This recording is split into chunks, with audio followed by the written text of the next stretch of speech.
Can I extend a very, very warm welcome to you all. Thank you so much for coming. Fabulous to see so many people to this, our third open evening of Transition Malvern Hills. And we're now an official transitional initiative.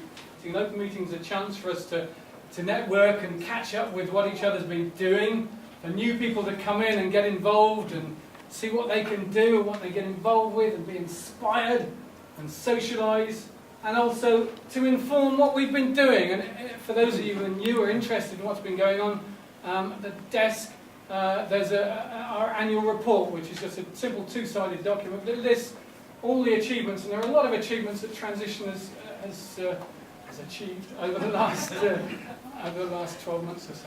We set up just over a year ago in the summer of last year.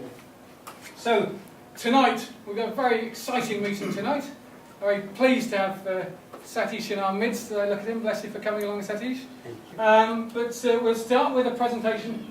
Professor John Raine is going to give us a presentation on peak oil and climate change. So what is transition? I expect most of you know, but some of you are new to transition, and so we'll just go through what is peak oil, what is climate change, and what's the transition town approach and the sort of synergies of that. And Ginny will take us a bit more through the sort of ground-up approach of transition.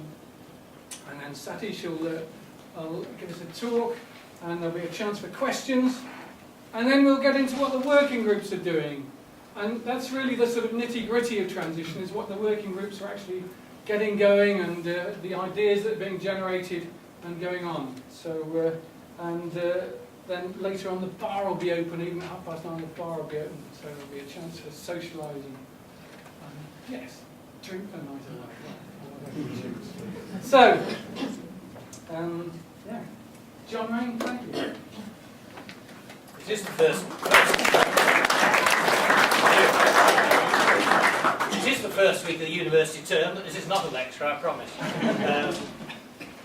It's exactly as Will said. We thought we ought to, for the benefit particularly of those for whom transition is a new idea, just to do a little bit of background to this. And actually last night, someone rather aggressively, when I happened to mention what we were doing tonight, said, "What is transition anyway? What's it mean? Transition to what?" In a very sort of authoritative tone, and I sort of humbly cringed and said, "Well, come along." So, just a few words, as Will says, about what the key ideas are, sort of ground this evening.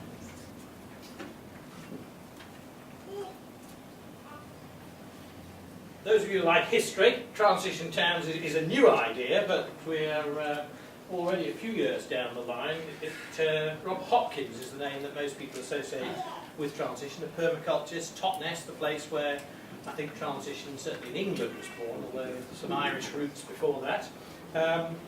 But since the sort of launch in 2005 in Totnes, it's just spreading beautifully around the map of the UK and internationally.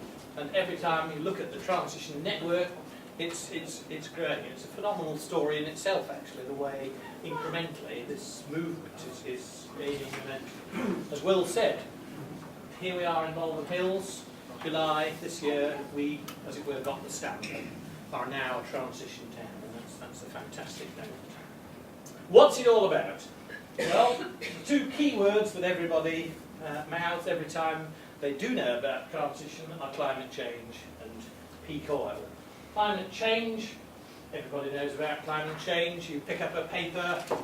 I was given the Financial Times today. I'm not a reader of the Financial Times myself, but there it is today. I think this was the other day. Road to Copenhagen, it's everywhere, isn't it? I picked up my Independent yesterday, and we had a fantastic article in there from Joanne Harry on the subject. There's so much going into the media now about this. Peak oil, a little more complicated. And so we won't dwell on climate change, except just perhaps to take you to what I think was one of the most eloquent bits of writing I've seen on this subject recently. I don't know who wrote the front of our next calendar, but there's some lovely words there, and I just borrowed a quote here. I have quoted them, like academics have to, given the reference. Preventing global warming is the single most important task in all of human history. It's fallen to us to do it. If we don't, then everything else we work to achieve in our lives will be destroyed or become meaningless. Those who came before us didn't know about this problem. Those who come after will be powerless to do anything about it. But for us, there's still time. We'd better get a move on there. I think that's a wonderful way of capturing what transition is really about. A serious problem, but about doing something about it. And the climate change story is, I won't go into any detail, I'm not the scientist in all this, but it is really about carbon and economic growth. The two maps, the one on the left is about the burning of fossil fuels. And you've seen these shapes and curves, Al Gore does it all the time. And there's the other one, the path of CO2 emissions. And there's an argument amongst a minority now about whether there's a relationship between those two graphs, but mostly the debate has moved on. Consequences, we're all hearing all the time and beginning to enjoy a little bit in Britain, warmer summers, perhaps not the wetter ones, worrying about more extreme weather patterns, but then of course we all know, don't we, that the rise in temperature is a potentially catastrophic story. There's a lovely book on the back I see tonight, 6 degrees, which as it were paints the scenario of what 6 degrees rise in temperature represents. Rising sea levels, release of warm gases stored in the Arctic with the melting ice, water shortages around the world because the main arterial rivers are unfed. In other parts, drought, starvation, and perhaps most terrifying of all, the drying out of the Amazon rainforest and the release of all the carbon stored in the trees. And of course, so easily does 3 degrees become 4 and 5, and that's the scenario of, as it were, loss of control. So potentially huge catastrophes and much more beside, and certainly a huge investment required to stem and hold this situation.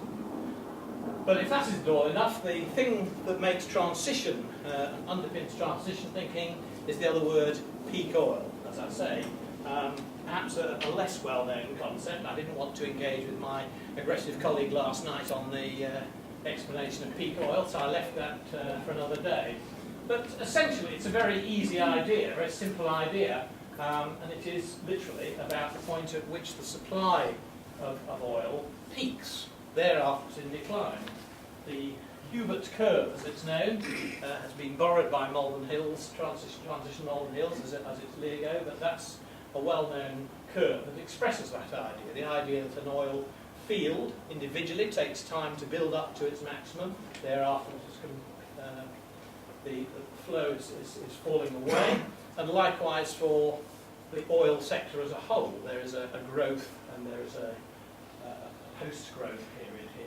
So the worry, of course, on this one is that the laws of supply and demand tell us that once we're in the peak, supply becomes scarce, price goes up, and we begin the arguments and the squabbles over scarce resources. Many would say this is the future for the world in terms of war and conflict. And so something has to be done about that. As I say, this is well recognised. Hubert, who gave us the curve, as it were, predicted that the USA, as a major oil producer, would peak in about 1970. It did. We have peaked in the UK in terms of our production, North Sea oil, well, a few years ago now, a decade ago. And the scientists on a global platform suggest that somewhere between 05 and 12, in other words, just where we are right now, the world has peaked on oil. So that's where we are. Someone will put their hand up and say, yes, they found a new oil field last week, it's true, but the rate of growth and the rate of discoveries tells a rather similar story. It's almost like Hubert wrote this curve as well. This is the pattern of oil discoveries since the 60s, sorry, since 1900. And the 1960s actually was the peak of oil discoveries. Thereafterwards, the rate of discovery is still happening, but it's at a much lower rate. So we have to imagine a future, at least with less oil, and that's the moment when we have to humbly think about just about everything around us has oil in its supply, manufacture, distribution, and so on. It's a very scary scenario.